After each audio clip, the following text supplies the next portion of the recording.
भोजन खराब करने के लिए जरूरी नहीं है कि पूरे भोजन में मिट्टी डाला जाए। अगर दाल में ही मिट्टी पड़ गया,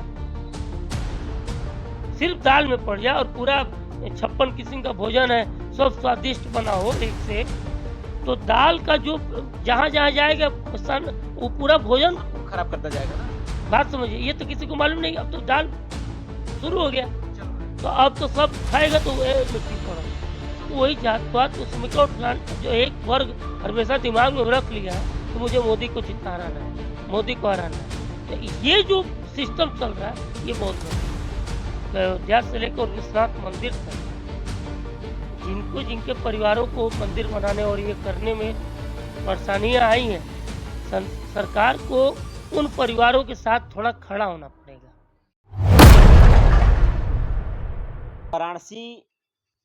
वाराणसी जो कि मोदी जी का एक अच्छा खासा गढ़ रहा है, वहां से बतौर 1.5 लाख वोटों से वो जीते भी थे। लेकिन मैं ये नहीं मानता हूं कि 1.5 लाख कुछ मायने रखता है मोदी जी के लिए।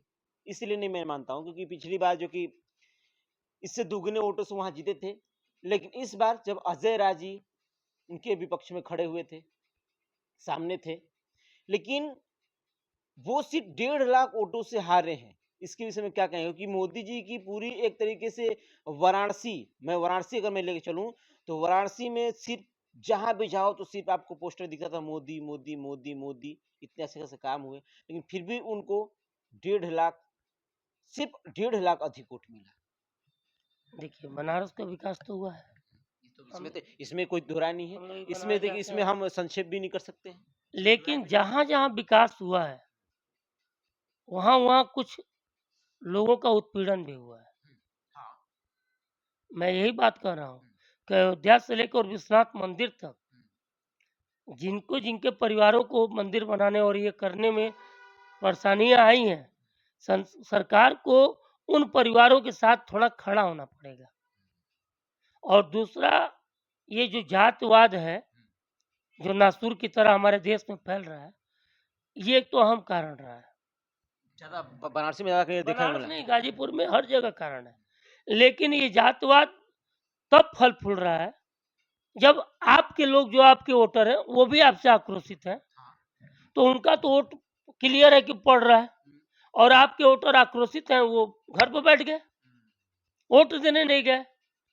तो जब आपके वोट घटेंगे, वोट नहीं पड़ेगा और सामने वाला का वोट फुल सपोर्ट के साथ पड़ेगा, बात समझिएगा, तो उसमें 10% और बढ़ जाएगा, तो आप निश्चित है कि चुनाव हारेंगे। जाहिर सी बात है कि वोट कम होगा ही होगा। इस बार अफजाल जी को वोट बहुत ज्यादा थोड़ी मिला है, जितना वोट मिला था उस हिसाब से वही मिला है। बात पिछली बार चुनाव जीते थे, जब उनका सेगमेंट देख लीजिए, वो एक बैलेंस वोट है, जहाँ पड़ा तो उतना ही पड़ा है, कुछ और इधर से गए हैं। लेकिन भाजपा माइनस तो भाजपा हुई है ना। अगर पारसनाथ राय जी जितना मनोज सिन्हा जी वोट पाए थे पिछले बार, अगर वोट पा गए होते तो चुनाव जीत गए होते। क्योंकि वो एक तरह से ये चीज भी देखी गई थी कि अगर मैं ये कह सकता हूँ कि उस समय मनोज सिन्हा जी हारे नहीं थे, जीते से वोट पड़ा था क्योंकि गठबंधन की सरकार थी, गठबंधन में उनको वोट मिला था अफजल अंसारी को, तब जीते थे वो। लेकिन जितना वोट पड़ा था मनोज सिन्हा जी को, तो वो एक तरह से वो जीते ही थे। 2019 में की बात कर रहा हूँ। लेकिन इस बार उतना वोट पड़ा होता तो पारसनाथ जी को जीतना चाहिए था। कोई उत्साह नहीं था, जनता में कोई उत्साह नहीं था मोदी सरकार को लेकर, खासतौर से गाजीपुर में। और यहाँ पर लोग आक्रोशित थे। तो एक जगह मान लीजिए मैं ही बार बार पोस्ट नहीं दे रहा हूँ या कोई शब्द बोल रहा हूँ या कोई आवाज कर रहा हूँ, तो ये आवाज जिले तक नहीं जा रही है। तो जब एक जगह आप कोई काम होता है ना, उसकी आवाज जाती है ना, तो आवाज दूर तक जाती है। तो एक आवाज सुनकर दूसरा आवाज भी बदलता है। बात हमारी समझिएगा। भोजन खराब करने के लिए जरूरी नहीं है कि पूरे भोजन में मिट्टी डाला जाए। अगर दाल में ही मिट्टी पड़ गया, सिर्फ दाल में पड़ जाए और पूरा 56 किस्म का भोजन है, सब स्वादिष्ट बना हो एक से एक, तो दाल का जो जहाँ जहाँ जाएगा वो पूरा भोजन सबको खराब करता जाएगा ना। बात समझिए, ये तो किसी को मालूम नहीं। अब तो दाल शुरू हो गया, तो चल रहा है, तो अब तो सब खाएगा तो मिट्टी पड़ल खाना, अब सब जगह सब खराब है, सब खराब है, सब खराब है। सारी जितने 56 भोग बने 56 सब खराब खराब कर देगा ना। तो जब सिस्टम कहीं गड़बड़ हो रही है तो उस सिस्टम को वहां सही करो, वो सही सिस्टम है, सब सही कर देगा। लेकिन आप राजनीति करोगे, आप एक-दूसरे में द्वंद्व फैलाओगे, क्षेत्रवाद का व्यवस्था गाँव-गाँव में लड़ाओगे, स्टेशन-स्टेशन में लड़ाओगे, जो ज़रूरत है वो छीन कर दूसरे को दोगे, किसी को राजा बना दोगे, किसी को रंक बनाओगे, तो ये सिस्टम जब चलाओगे तो तुमका उसका परिणाम भोगना पड़ेगा। अगर मैं यूँ जाना हूँ थोड़ा-सा कि जब आपने ज़िक्र किया था अहंकार की बात जब आपने कही थी कि अहंकार जब होता है तो जो कि लोग होते हैं, लोकतंत्र है, लोग जो होते हैं उसको पराजित करने के लिए तैयार रहते हैं, परास्त कर ही देते हैं। तो मैं थोड़ा-सा आज़मगढ़ में अगर घुसूँ यूपी के आज़मगढ़ में, तो जिस तरीके से निरहुआ जीते थे अगली बार 2019 में जीतने के बाद, ठीक है एयरपोर्ट बनवाए, हाईवे बना, ठीक-ठाक व्यवस्था चली। लेकिन उतना होने के बावजूद भी इस बार धर्मेंद्र यादव जीत गए और निरहुआ को पराजित कर दिया गया। बीजेपी पार्टी की तरफ से वो पूरी तरह से परास्त हो गए वहाँ पे। अच्छा खासा ठीक-ठाक पर्यावरण चला, सारी चीज़ व्यवस्था सही चली। लेकिन आखिर में आने के बाद इस बार के लोकसभा के चुनाव में उनको हार का मुँह देखना पड़ गया। मैं स्पष्ट बता दूँ, आजमगढ़ में पिछली बार कोई जमाली थे, अलग लड़े थे और निरहुआ जी चुनाव जीते।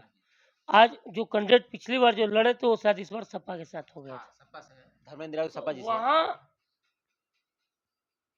यादव जो बहुल इलाका है, वो आपके दिनेश लाल निरहू के साथ थे।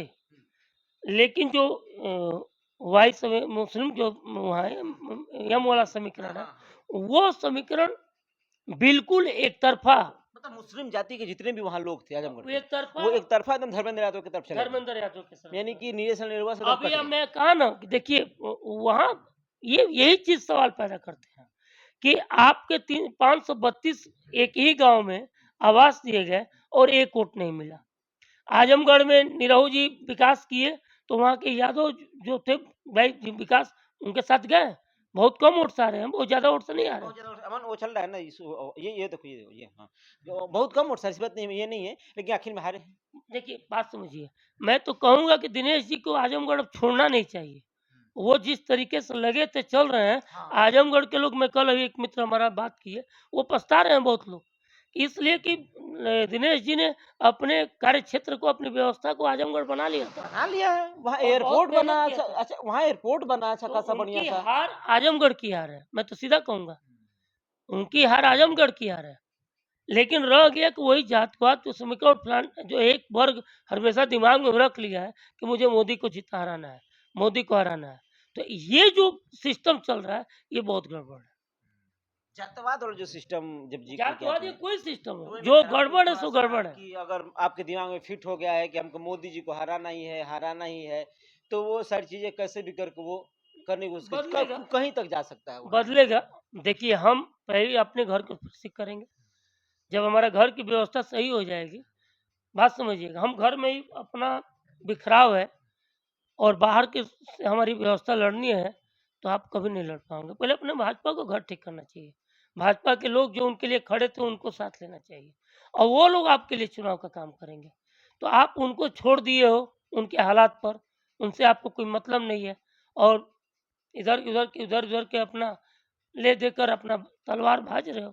तो सब खाने-कमाने सारी व्यवस्था लोग चल रहे हैं लोग।